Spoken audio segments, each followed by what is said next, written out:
محترم ناظرین و سامعین کرام، السلام علیکم ورحمۃ اللہ وبرکاتہ۔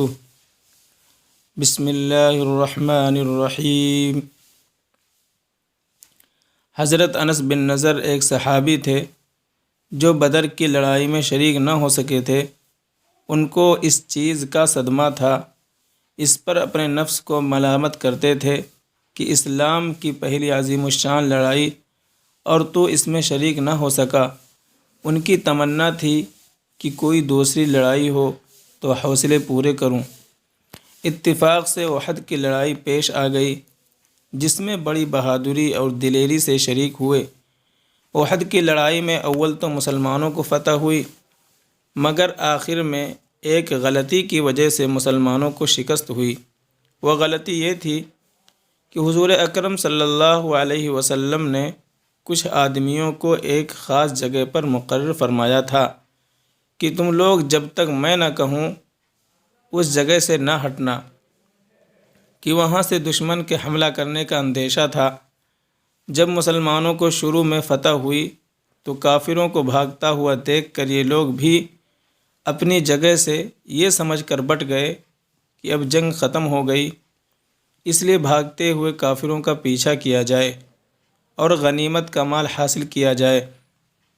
اس جماعت کے سردار نے منع بھی کیا کہ حضور صلی اللہ علیہ وسلم کی ممانعت تھی، تم یہاں سے نہ ہٹو، مگر ان لوگوں نے یہ سمجھ کر کہ حضور صلی اللہ علیہ وسلم کا ارشاد صرف لڑائی کے واسطے تھا، وہاں سے ہٹ کر میدان میں پہنچ گئے۔ بھاگتے ہوئے کافروں نے اس جگہ کو خالی دیکھ کر اس طرف سے آ کر حملہ کر دیا۔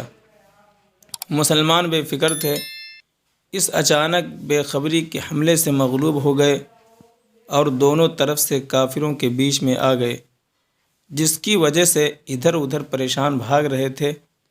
حضرت انس رضی اللہ عنہ نے دیکھا کہ سامنے سے ایک دوسرے صحابی حضرت سعد بن معاذ رضی اللہ عنہ آ رہے ہیں۔ ان سے کہا کہ اے سعد، کہاں جا رہے ہو؟ خدا کی قسم، جنت کی خوشبو احد کے پہاڑ سے آ رہی ہے۔